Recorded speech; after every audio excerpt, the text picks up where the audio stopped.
ഈശോയിലേറ്റവും പ്രിയപ്പെട്ടവരെ, തിരുവിഷ്ടം മീഡിയയിലേക്ക് സ്വാഗതം. ജീവിതം ഒരു യാത്രയാണ്. ആ യാത്രയാകട്ടെ പരിപൂർണതയിലേക്കും. സ്വാഭാവികമായി അപൂർണതയുള്ളവരാണ് നമ്മൾ.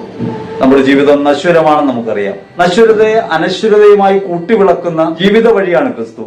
ക്രിസ്തു മാർഗത്തിലൂടെ പുരോഗമിക്കുമ്പോൾ എങ്ങനെയാണ് നമുക്ക് അനുഭവവേദ്യമാകുക നമ്മുടെ ജീവിതയാത്ര? കഷ്ടതകളും ക്ലേശങ്ങളും ദുരിതങ്ങളും ഒക്കെ നിറഞ്ഞൊരു ജീവിതത്തിന്റെ നടുവിൽ ആധ്യാത്മിക സാധനകൾ ശ്രമകരമല്ലാത്തതായി മാറണം. സാധാരണ ജീവിതത്തിനകത്ത് അസാധാരണമായൊരു പ്രകാശം പരക്കണം. ക്രിസ്തു നമ്മെ പഠിപ്പിക്കുന്നതും നമുക്ക് നൽകിയതും താൻ തന്നെയായൊരു വഴിയാണ്. ആ വഴിയാകട്ടെ ഏതെങ്കിലും അഭ്യാസം മൂലം സ്ഥാപിക്കാവുന്ന ഒന്നല്ല. ക്രിസ്തുവിലേക്ക് തിരിയുന്ന ഒരാൾ നിശ്ചയമായിട്ടും പോകുന്നത് അവൻ നടന്ന വഴിയിലൂടെയാണ്. യേശുവിനെ അനുഭവിക്കാനായി നമുക്ക് കൂടുതലൊന്നും ചെയ്യാനില്ല. അവൻ എങ്ങനെയോ അങ്ങനെയായി തീരുക. അവൻ തന്റെ സ്ഥാനമാനങ്ങൾ വിട്ട് പിതാവിന്റെ സന്നിധിയിൽ നിന്ന് ഭൂമിയിലേക്ക് വന്നു. അതുകൊണ്ട് നമ്മൾ നമ്മുടെ സ്ഥാനമാനങ്ങൾ വിട്ട് ക്രിസ്തുവിന്റെ പിന്നാലെയാകുക. അവൻ സമ്പന്നതയിലും ദാരിദ്ര്യത്തിലേക്ക് വന്നു. നാം സമ്പന്നരാകാനുള്ള മോഹം വെടിയുക. വളരെ എളുപ്പത്തിൽ ക്രിസ്തുവിനെ അനുഗമിക്കാം. അവനിലേക്ക് തിരിയാനായി പ്രത്യേകിച്ചൊന്നും ചെയ്യാനില്ല. യേശു പറഞ്ഞ വാക്ക് നമ്മുടെ മുമ്പിലുണ്ട്: തന്നെ തന്നെ ഉപേക്ഷിച്ച് കുരിശുമെടുത്ത് എന്റെ പിന്നാലെ വരിക. അങ്ങനെ ക്രിസ്തുവിനെ അനുഗമിക്കുമ്പോൾ ജീവിത വഴിയെ യഥാർത്ഥത്തിൽ അനുഭവവിദ്യമാക്കാൻ 4 മാർഗങ്ങൾ നമുക്ക് പറയാൻ പറ്റും. ക്രിസ്തു അനുഭവത്തിന്റെ മാധുര്യം നുണയാൻ അത് സഹായകമായി മാറും. ജ്ഞാനം, ധ്യാനം, ഭക്തി, കർമ്മം, ഇതൊക്കെ നാം കേട്ടിട്ടുള്ള വാക്കുകളാണ്. ഇവയെക്കുറിച്ചൊക്കെ ഏകദേശ ധാരണ തന്നെ നമുക്കുണ്ടാകും. ജ്ഞാനം പരിശുദ്ധാത്മാവിൽ നിന്നാണെന്ന് നമുക്കെല്ലാം അറിയാം. ആ ജ്ഞാനം നമ്മുടെ അകത്ത് നിക്ഷേപിക്കപ്പെട്ടിട്ടുണ്ടെന്നും മാമോദീസ വഴി ഈ അറിവിലേക്ക് വിളിക്കപ്പെടുകയും ആ അറിവിൽ മുങ്ങപ്പെടുകയും ചെയ്തവരാണ് നമ്മളൊക്കെ. ഇതൊക്കെ നമുക്ക് അറിയാവുന്ന കാര്യങ്ങളാണ്. കൊളോസ്യ ലേഖനത്തിൽ 2-ാം അധ്യായത്തിൽ 3-ാം തിരുവചനത്തിൽ വചനം നമ്മോട് പറയുന്നു: ജ്ഞാനത്തിന്റെയും അറിവിന്റെയും നിധികളൊക്കെയും അവനിലാണല്ലോ ഒളിഞ്ഞു കിടക്കുന്നത്. യേശുവിനെ ഹൃദയത്തിനകത്ത് ഒരാൾ അറിവായി, സ്നേഹമായി, രാജാവായി സ്വീകരിക്കാനും പൂജിക്കാനും തുടങ്ങുമ്പോൾ, അവനാണ് തന്റെ നിയന്താവെന്ന് തിരിച്ചറിയാൻ തുടങ്ങുമ്പോൾ, അവനിലേക്ക് ശ്രദ്ധ തിരിക്കാൻ തുടങ്ങുമ്പോൾ, അകമേ വസിക്കുന്ന ഒരുവനെ അനുഭവിക്കാൻ തുടങ്ങുമ്പോൾ ജ്ഞാനം അനർഗളമായി അവനിൽ നിന്ന് പ്രവഹിക്കാൻ തുടങ്ങും. ജ്ഞാനത്തിന്റെ വഴി ദൈവവചനത്തിന്റെ വഴിയാണ്. ക്രിസ്തുവാണ് വെളിപാടുകളുടെ പൂർണ്ണതയായ വചനം. ആ വചനത്തിന്റെ മാർഗമാണ്. പരിശുദ്ധാത്മാവ് ഹൃദയത്തിൽ ജ്ഞാനം പകർന്നു നൽകുകയും ആ ജ്ഞാനത്താൽ നമ്മെ നയിക്കുകയും ചെയ്യും. അതുകൊണ്ട് ക്രിസ്തുവിനെ കുറിച്ച് അറിയുക എന്നത്, അവനെ അനുഭവിക്കുക എന്നത്, ആത്മാവിന്റെ പ്രത്യാശയിലേക്ക് തിരിയുക എന്നത് ജ്ഞാനമാർഗമാണ്. ക്രിസ്തുവിനെ തിരിച്ചറിയാതെ ജീവിതത്തിനകത്ത് നന്മകളൊക്കെ ചെയ്യുന്നവർക്ക് പോലും താൻ ചെയ്യുന്നത് ക്രിസ്തുവിന്റെ ഭാഗമാണെന്ന് തിരിച്ചറിയാൻ കഴിയുന്നില്ല. ഒരിക്കൽ ഒരു ബസ് യാത്രക്കിടയ്ക്ക് രാജൻ എന്ന് പറയുന്ന ഒരു സഹോദരനെ കാണാനിടയായി. ആർക്കാട്ടേക്കുള്ള യാത്രയാണ്, രാത്രിയാണ്, വഴി വ്യക്തമായിട്ട് അറിയില്ല. പോകുന്നിടത്ത് സംബന്ധിച്ചും ബോധ്യമില്ല. ഒരു പള്ളിയിൽ ഒരു ശുശ്രൂഷയ്ക്കായിട്ട് പോവാണ്. ബസ്സിലിരിക്കുമ്പോൾ സ്ഥലമറിയാത്തതിന്റെ ഒരു പരിഭ്രമം എനിക്കുണ്ട്. തൊട്ടടുത്തിരുന്ന ഒരാളോട് ഞാൻ വഴി ചോദിച്ചു: മണ്ണാർക്കാട് ഇന്ന സ്റ്റോപ്പ് അറിയുമോ? അയാൾ പറഞ്ഞു: ഞാൻ അവിടേക്കല്ല, എങ്കിലും സ്ഥലം എനിക്കറിയാം. അയാൾ ചോദിച്ചു: അവിടെ എവിടെ പോവാണ്? ഞാൻ പറഞ്ഞു: ഇങ്ങനെ ഒരു പള്ളിയിൽ ഒരു ശുശ്രൂഷയുണ്ട്, അതിന് പോവാണ്. അദ്ദേഹം പറഞ്ഞു: ഞാനും യേശുവിൽ വിശ്വസിക്കുന്നയാളാണ്, ഞാൻ ഹിന്ദുവാണ് കേട്ടോ. ഞാൻ പറഞ്ഞു: സഹോദര, ക്രിസ്തു ഹിന്ദുവുമല്ല, ക്രിസ്ത്യാനിയുമല്ല, മുസൽമാനുമല്ല. ക്രിസ്തു ദൈവമാണ്, അതേസമയം മനുഷ്യനും.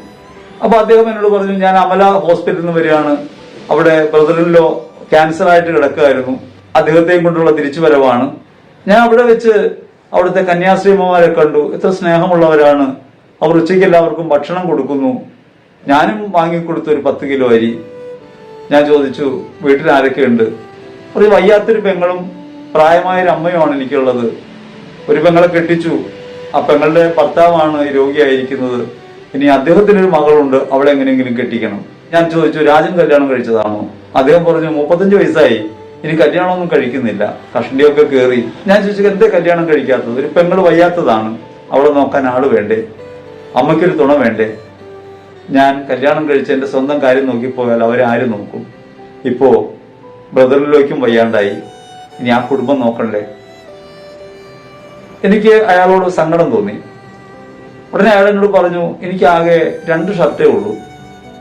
ഞാൻ കല്ല് വെട്ടുന്ന പണിയാണ്, കരിങ്കൽ പാടികൾ ഉണ്ടാക്കുന്ന പണി, നിലത്തൊക്കെ വിരിക്കാനുള്ള കരിങ്കൽ പാടികൾ. ഞാൻ ആ കുന്നംകുളത്ത് ആ പണിക്ക് പോകും. അവിടെ ഒരു ഷർട്ട് കഴുകി ഇട്ടിട്ടുണ്ട്. ഒരെണ്ണം വിട്ടുകൊണ്ട് ഞാൻ തിരിച്ചു പോരും. അങ്ങനെ 2 ഷർട്ടുകളാണ് എനിക്ക് ആകെ ഉള്ളത്. ഞാൻ ഒന്നും ജീവിതത്തിൽ കരുതിയിട്ടില്ല. ഞാൻ എൻ്റെ കൂടെയുള്ളവരുടെ സന്തോഷത്തിലേക്കാണ് നോക്കുന്നത്. ചുറ്റും സങ്കടങ്ങളാണ്. അത് കേട്ടപ്പോ എനിക്ക് എൻ്റെ ഹൃദയത്തിനകത്ത് തിങ്ങി വന്ന വികാരം മറച്ചു വെക്കാനായില്ല. ഞാൻ അയാളോട് ചോദിച്ചു, യേശുവിനെ അറിയുമോ? അയാൾ പറഞ്ഞു, കേട്ടറിവുണ്ട്. ഞാൻ അയാളോട് പറഞ്ഞു, നിശ്ചയമായൊരു ധ്യാനം കൂടണം, വചനം വായിക്കണം. അത് നിങ്ങൾ മാനസാന്തരപ്പെടാനല്ല, നിങ്ങൾ ചെയ്യുന്ന പ്രവൃത്തികൾ നിങ്ങളിൽ വസിക്കുന്ന ക്രിസ്തുവാണ് ചെയ്യുന്നതെന്ന് തിരിച്ചറിയാൻ. ജ്ഞാനമെന്നത് വാക്കുകൊണ്ടുണ്ടാകുന്നതല്ല, അകമേ വസിക്കുന്നവന്റെ വെളിച്ചം ജീവിതം വഴി പ്രകാശിക്കുന്നതാണ്. അതാണ് ജ്ഞാനമാർഗം. ക്രിസ്തുവിനെ കുറിച്ച് മനസ്സിലാക്കുമ്പോഴാണ് ഈ ചെയ്യുന്ന പ്രവൃത്തികളൊക്കെ എന്റേതല്ല, അതിനകത്ത് പ്രവർത്തിക്കുന്നവൻ ക്രിസ്തുവാണെന്ന് തിരിച്ചറിയാൻ പറ്റുക. ലോകത്ത് ജീവൻ മറ്റുള്ളവർക്ക് വേണ്ടി പകർന്നു കൊടുത്ത് വേറൊരാളെ കാട്ടിത്തരാൻ കഴിയില്ല. സ്വന്തം ജീവൻ തന്നെ വെറുക്കുന്നവർക്കും ശിക്ഷിക്കുന്നവർക്കും കൂടി പകരമായി ബലിയായി അർപ്പിക്കാൻ മനസ്സ് കാണിച്ചവൻ, ഇടകളുടെ നേരത്ത് പെറുപെറുക്കാത്തവൻ, പിതാവിന്റെ കരങ്ങളിലേക്ക് സമസ്തത്തിനും വേണ്ടി സ്വയം അർപ്പിക്കാൻ മനസ്സ് കാണിച്ചവൻ, ദൈവം മനുഷ്യനായി നമ്മുടെ മുൻപിൽ കാട്ടിത്തന്നത് മനുഷ്യനും സാധ്യമാകുന്നൊരു കാര്യമാണ്. മനുഷ്യന് സാധ്യമാകാനാണ് സഹായകനായ പരിശുദ്ധാത്മാവിനെ നൽകിയത്. ഈ ജ്ഞാനത്തിന്റെ വഴിയെ ചരിക്കലാണ് ജ്ഞാനമാർഗം. രണ്ടാമത്തത് ധ്യാനമാർഗമാണ്. നമുക്കൊരു വചനം അറിയാം, ഒരു വചനം നാം കേട്ടിട്ടുണ്ട് അല്ലെങ്കിൽ വായിച്ചിട്ടുണ്ട്. ആ വചനം നമ്മുടെ ജീവിതത്തിൽ എങ്ങനെയാണ് പ്രവർത്തിക്കുക? ആ വചനവുമായി നിരന്തരം നമ്മൾ ഏറ്റുമുട്ടാൻ തുടങ്ങണം. സാധാരണഗതിയിൽ ഏത് വചനം വായിച്ചാലും തലയാട്ടി സമ്മതിക്കുന്നവരാ നമ്മൾ. വചനം മാംസമായി നമ്മുടെ ഇടയിൽ വസിച്ചു എന്ന് പറഞ്ഞാൽ നമ്മൾ തലയാട്ടും, സമ്മതിച്ചു. വചനം മാംസമായി വസിച്ചപ്പോ നിന്റെ മാംസവും കൂടി വചനമായി മാറിയിട്ടുണ്ട് എന്ന് സത്യം നീ അറിയുന്നുവോ? അതറിയണമെങ്കിൽ അവനവന്റെ ശരീരത്തെക്കുറിച്ച് ചിന്തിക്കാൻ തുടങ്ങണം. ദൈവം ശരീരധാരിയായത് എന്തിനു വേണ്ടിയാണെന്ന് ആലോചിക്കണം. പിന്നെ കേട്ട വചനം ജീവിതത്തിനകത്ത് നിരന്തരം വിമർശ ബുദ്ധിയോടെ കീറുമുറിക്കപ്പെടുന്ന അനുഭവം ഉണ്ടാകുമ്പോഴാണ് ധ്യാനം ഉണ്ടാകുക. വചനം എന്റെ ജീവിതത്തിനകത്ത്, എന്റെ ശരീരത്തിനകത്ത് പ്രവർത്തിക്കുന്നുവെന്ന ബോധ്യമുണ്ടാകുകയും ആ വചനത്തെ തിരിച്ചറിയാനായി ഹൃദയം ഉണരുകയും ചെയ്യുന്നതിന്റെ പേരാണത്. കണ്ണടച്ച് ഒരു ഗുഹയിൽ കയറിയിരിക്കുന്നതിന്റെ പേരല്ല.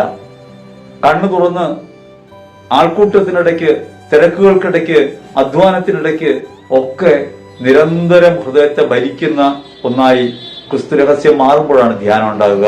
ചെയ്യുന്ന ജോലിക്കകത്തൊക്കെ ക്രിസ്തുവുണ്ട്, നടക്കുന്ന വഴിയിലൊക്കെ ക്രിസ്തുവുണ്ട്. നടക്കുമ്പോൾ ഓർക്കണം, ക്രിസ്തുവാണ് നടക്കുന്നത്. ക്രിസ്തു വീണ്ടും നടക്കുന്നു. ചുവടുകൾ വയ്ക്കുമ്പോൾ ഓർക്കണം, ഭൂമിയുടെ മേലെ അവൻ ചവിട്ടി നടന്നെടുത്തുകൂടെ ഞാനും, എൻ്റെ കാൽപാദം അവൻ്റേത് തന്നെ. ഞാൻ എന്നെ അങ്ങനെ തിരിച്ചറിയാൻ തുടങ്ങുമ്പോൾ എനിക്ക് പിന്നെ പഴയതുപോലെ ജീവിക്കാൻ സാധ്യമല്ല. വഴിയിൽ വെച്ച് ഒരാൾ നിങ്ങളുടെ കരണത്തടിച്ചാൽ നിങ്ങൾ അയാളെ അനുഗ്രഹിച്ചിട്ട് കടന്നു പോകേണ്ടി വരും.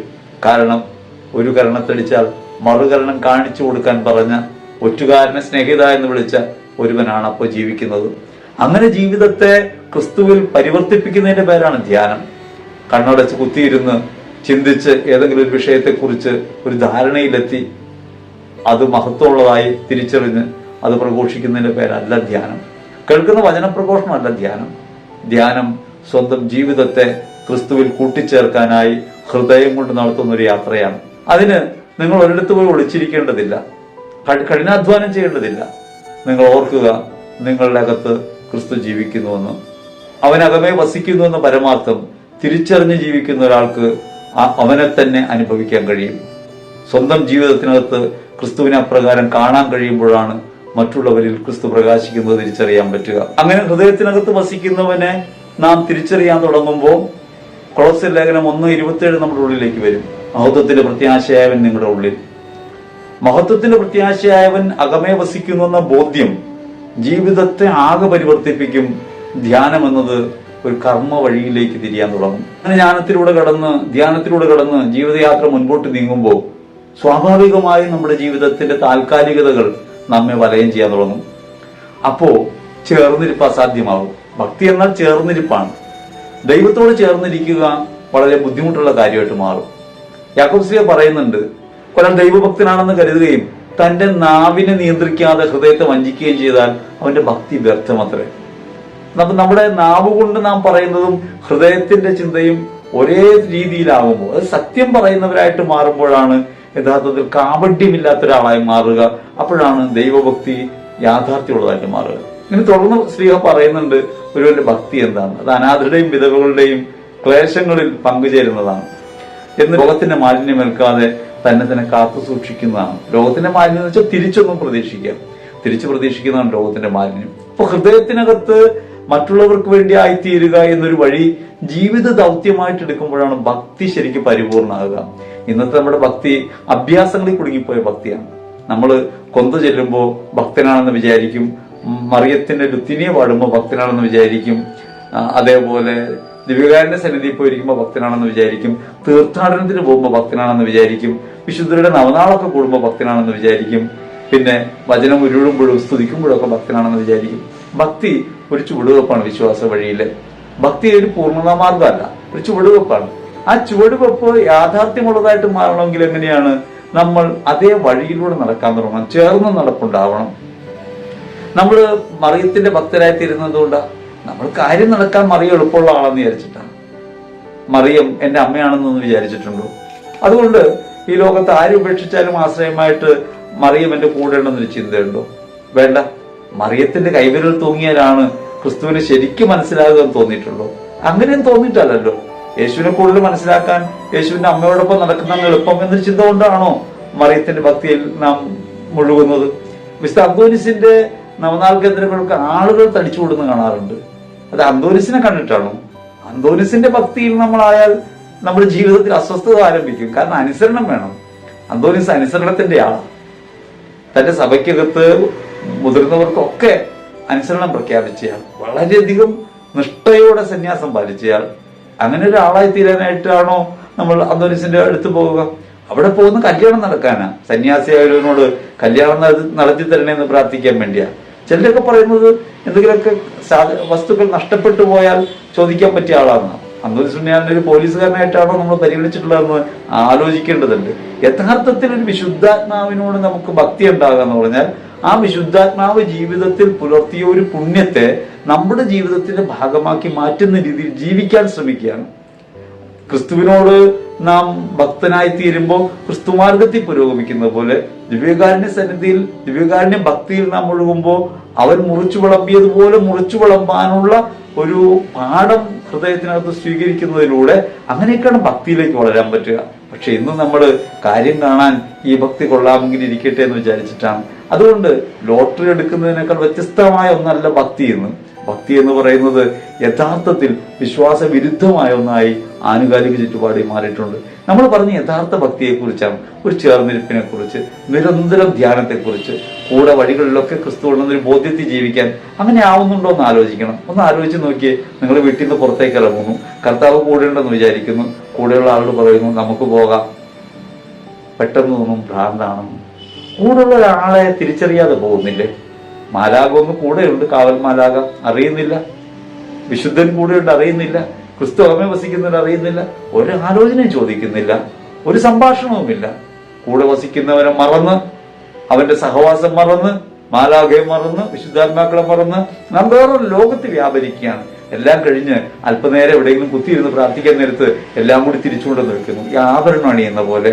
അങ്ങനെയാണോ ദൈവവും വിശുദ്ധരും ഒക്കെ? അപ്പൊ അതുകൊണ്ട് ആലോചിക്കേണ്ടതുണ്ട്. ഭക്തി എന്ന് പറയുന്നത് അനുനിമിഷം ഈ സാന്നിധ്യ സ്മരണയിലേക്ക്, സ്നേഹഭാവത്തിലേക്ക്, ചേർന്നിരിപ്പിലേക്ക് പോകാൻ ഹൃദയത്തെ പഠിപ്പിക്കലാണ്. പ്രവൃത്തി ചെയ്യുമ്പോഴും, നിങ്ങൾ എവിടെ ആയിരിക്കുമ്പോഴും, സൗഹൃദങ്ങളിൽ ഏർപ്പെടുമ്പോഴും, എല്ലാത്തരം സാഹചര്യങ്ങളിലും ഈ ഒരു ബന്ധത്തെ തിരിച്ചറിയാൻ പറ്റുക.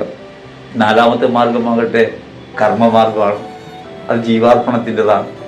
നീ നിന്റെ ജീവിതം എന്തായാലും മുറിച്ച് വിളമ്പിയേ പറ്റൂ. നമുക്കൊക്കെ ഉള്ളൊരു ജീവിതത്തിന്റെ പരിമിതി എന്താണ്? വെറുതെ അങ്ങ് ജീവിച്ചു പോകാൻ പറ്റില്ല. അങ്ങനെ ജീവിച്ചാലും ഈ ശരീരം പുഴുവിന് തിന്നാനേ പിന്നെ കൊള്ളൂ. അപ്പൊ ജീവിക്കുന്ന സമയത്ത് ജീവിതത്തെ മുഴുവൻ മറ്റുള്ളവർക്ക് വേണ്ടി മുറിച്ചു വിളമ്പാൻ നാം നിയോഗിക്കപ്പെടുന്നു. അങ്ങനെയുള്ള ബന്ധങ്ങളിലാണ് നമ്മൾ ജീവിക്കുന്നത്. കുടുംബം ഉണ്ടാകാം, സഹോദരങ്ങൾ ഉണ്ടാകാം, ചിലർക്ക് സമൂഹത്തോടായിരിക്കും അപ്രകാരം. ആരോടാണെങ്കിലും ഈ മുറിച്ചു വിളമ്പൽ നടന്നേ തീരൂ. അതായത് നിനക്ക് നിന്നെ ഇങ്ങനെ പൊതിഞ്ഞു കൊണ്ടുപോകാൻ സാധിക്കില്ല, മുറിച്ചു വിളമ്പിയേ പറ്റൂ. ആ മുറിച്ചു വിളമ്പുന്നത് ക്രിസ്തുവിലായിത്തീരുകയും ക്രിസ്തുവിന്റെ ശരീരമാണെന്ന ബോധ്യത്തോടെ സ്വയം അർപ്പിക്കുകയും ഇത് മറ്റുള്ളവർക്ക് വേണ്ടി ജീവൻ നൽകാൻ വന്ന അപ്പമാണെന്ന് ക്രിസ്തു പറയുന്ന അതേപോലെ തന്നെ ജീവിതത്തിൽ തിരിച്ചറിയുകയും ചെയ്യുമ്പോൾ നമ്മൾ ചെയ്യുന്ന പ്രവൃത്തിയൊക്കെ ക്രിസ്തുയാഗത്തിന്റെ ഭാഗമായിട്ട് മാറും. അങ്ങനെയാണ് നമ്മുടെ ജീവിതത്തെ കർമ്മമാർഗമാക്കി മാറ്റാൻ പറ്റുക. ഇപ്പോൾ നമ്മൾ ചെയ്ത് എങ്ങനെ വരുമെന്ന് ചോദിച്ചാൽ, വീട്ടിലെല്ലാവർക്കും വേണ്ടി പണിയെടുക്കുന്ന അപ്പൻ വളരെ കാര്യമായിട്ട് ജോലി ചെയ്യുന്നുണ്ട്, കഷ്ടപ്പെടുന്നുണ്ട്. പക്ഷെ അവിടെ വരുന്നത് ഒരു മിലിറ്ററി ഓഫീസറുടെ രീതിയിലാണ്. പട്ടാള ചിട്ടയാണ്, ആകെ ബഹളമാണ്, പണം കൊടുക്കുന്നതിന് പരാതിയാണ്, ബുദ്ധിമുട്ടുന്നതിനെ കുറിച്ച് പരിദേവനങ്ങളാണ്, ആരും എന്നെ ശ്രദ്ധിക്കുന്നില്ല എന്നൊക്കെ പറഞ്ഞ് പരാതിയാണ്. അങ്ങനെ ബഹളമയമായിട്ടാണ് ഈ അർപ്പണം. അത് അർപ്പണമായിട്ടല്ല മാറുന്നത്. യഥാർത്ഥത്തിൽ ഇതൊക്കെ സ്വീകരിക്കുന്ന ആളുകൾ ഉച്ഛിഷ്ടം സ്വീകരിക്കുന്ന പോലെ സ്വീകരിക്കേണ്ടി വരും. വീട്ടിൽ പണിയെടുക്കുന്ന അമ്മ ഒത്തിരിയേറെ കഷ്ടപ്പെട്ടിട്ട് ഇതൊക്കെ ചെയ്യുക. പണ്ടൊക്കെ വിറകടുപ്പായിരുന്നു. വിറകടുപ്പില്ലെങ്കിലും എത്രയേറെ നേരം നടന്ന, ഒരു വീടിനകത്ത് നടക്കുന്ന നടപ്പ് മതി ഒരു സ്ത്രീ അനുഭവിക്കുന്ന കഷ്ടപ്പാട്. ഒരു അടച്ചിട്ട് മുറിക്കകത്ത് നിരന്തരം ഈ ജോലികളിൽ മുഴുകി മറ്റുള്ളവരെ മാത്രം പ്രതി ജീവിക്കുന്ന ഈ സ്ത്രീ വൈകുന്നേരം ആകുമ്പോൾ പരാതി പറയും, എനിക്ക് ആരുമില്ല, കഷ്ടപ്പെട്ട് മതിയായി, മരിച്ചാൽ മതി, എന്തൊരു ജീവിതം എന്ന് പറയുമ്പോൾ ഈ ചെയ്തത് മുഴുവനും പാഴ്വേലയായി. യഥാർത്ഥത്തിൽ ഇത് യേശുവിനെ പ്രതിയാണെന്ന് ധരിച്ചിരുന്നെങ്കിലോ, അവനിൽ ജീവാർപ്പണം ചെയ്യുന്നതാണെന്ന് വിചാരിച്ച് സാമ്പാർ വെച്ചാലും കോഴിക്കറി വെച്ചാലും അമ്മയ്ക്ക് കിട്ടുന്നത് ഒരു വലിയ അനുഗ്രഹമാണ്. ഞാൻ ചെയ്ത പ്രവൃത്തി, എൻ്റെ സമയം, എൻ്റെ അധ്വാനം, എൻ്റെ ജീവിതം ക്രിസ്തുവിൽ മറ്റുള്ളവർക്ക് വേണ്ടി യാഗമായെന്ന ബോധ്യത്തോടെയാണ് ചെയ്യുന്നതെങ്കിലോ, അവിടെയാണ് കർമ്മങ്ങൾ യഥാർത്ഥത്തിൽ കർമ്മ മാർഗത്തിലേക്ക് പ്രവേശിക്കുക. ഇങ്ങനെ നമ്മൾ ചെയ്യുന്ന പ്രവൃത്തികൾ ഏതായാലും, സാമൂഹ്യ പ്രവർത്തനമായാലും മറ്റുള്ളവർക്ക് വേണ്ടിയുള്ള ജീവിതമായാലും, എന്തായാലും ചെയ്യുന്ന പ്രവൃത്തികളിൽ ശ്വാസനിശ്വാസങ്ങളടക്കം മറ്റുള്ളവരെ കരുതിയാണെങ്കിൽ, മറ്റുള്ളവർക്ക് വേണ്ടിയാണെങ്കിൽ, ക്രിസ്തുവിനെ പ്രതിയാണെങ്കിൽ, ക്രിസ്തുവിലാണെങ്കിൽ, അവിടെ കർമ്മമാർഗമായ ജീവിതം മാറും. ഇത് കൗതാശികമായി നമുക്ക് അർപ്പണ വഴികളിലെ അനുഷ്ഠാനങ്ങളിലൂടെ ഇതിന് പൂർത്തീകരണം നടത്തുന്ന നിരവധി വീഴ്ചകളുണ്ടാകും. ആ വീഴ്ചകളെ നമുക്ക് പരിപൂർണമാക്കാം. എന്നാൽ ഈ 4 മാർഗങ്ങളിലൂടെ ക്രിസ്തു വഴിയിൽ നമുക്ക് യാത്ര ചെയ്യാം. ഈ 4 ഭാവങ്ങൾ ചേർത്ത് വെച്ച് മുമ്പോട്ട് പോകുമ്പോഴാണ് ക്രിസ്തുവിന്റെ പിന്നാലെയുള്ള യാത്ര യഥാർത്ഥത്തിൽ ഭാരമില്ലാത്തതായിട്ട് മാറുക. ഈശോ പറയുന്നുണ്ട്, അധ്വാനിക്കുന്നവരും ഭാരം ചുമക്കുന്നവരും എൻ്റെ അടുക്കൽ വരട്ടെ, എന്നിൽ നിന്ന് പഠിക്കാൻ. എന്താണ് പഠിക്കേണ്ടത്? ആശ്വാസം എങ്ങനെ ലഭിക്കുക? എൻ്റെ മുഖം വഹിക്കാൻ എളുപ്പമുള്ളതും ഭാരം ലഘുവാണ്. കർത്താവിൻ്റെ ചുമട് സ്വീകരിക്കുക, കർത്താവിൽ ചുമടുകൾ സ്വീകരിക്കുക, ഭാരമില്ലായ്മയുണ്ടാകും. അതേപോലെ തന്നെ കർത്താവിൻ്റെ മുഖം സ്നേഹമാണ്, അത് സ്വീകരിക്കുക. അപ്പോൾ നിങ്ങൾ ആശ്വാസമുള്ളവരായി മാറും. അങ്ങനെ ആശ്വാസത്തിന്റെ വഴിയിലേക്ക് ചരിക്കാനാണ് ഈ മാർഗങ്ങൾ: ജ്ഞാനം, ധ്യാനം, ഭക്തി, കർമ്മം. ഇത് നിങ്ങൾ ഇപ്പോൾ ചെയ്തുകൊണ്ടിരിക്കുന്ന കാര്യങ്ങൾ തന്നെയാണ്. ഇത് ക്രിസ്തുവിലാണെന്ന ബോധ്യത്തോടെ ചെയ്യുമ്പോൾ നിങ്ങളുടെ ജീവിതം ആത്മീയമായ ഒരു അനുഭവമായിട്ട് മാറും. ഭൗതിക പ്രപഞ്ചത്തെ ആത്മീയതയിൽ നിമഞ്ജനം ചെയ്യുകയാണ് യഥാർത്ഥത്തിൽ ചെയ്യുന്നത്. ഭൗതിക പ്രവൃത്തികളെയെല്ലാം ആത്മീയമായി പരിവർത്തിപ്പിക്കുകയാണ് ചെയ്യുന്നത്. ആത്മീയമായി പരിവർത്തിപ്പിക്കുക എന്നതിൻ്റെ യഥാർത്ഥ അർത്ഥം അത് സ്നേഹത്തിൽ വ്യാപരിക്കുക എന്നത് മാത്രമാണ്. ഈശ്വരറ്റം പ്രിയപ്പെട്ടവരെ, അപ്രകാരം അനുഭവിക്കുന്ന ക്ലേശങ്ങളും കഷ്ടതകളും ഞെരുക്കങ്ങളും ഇല്ലായ്മകളും ബുദ്ധിമുട്ടുകളും സങ്കടങ്ങളുമെല്ലാം ആനന്ദദായകമായ ക്രിസ്തു സ്നേഹത്തിൻ്റെ ഒരു വലിയ അനുഭവമായി, അനുഭൂതിയായി നിങ്ങൾ നിറയും. അപ്രകാരം സംഭവിക്കട്ടെ എന്ന് പ്രാർത്ഥിക്കുന്നു. ആമേൻ.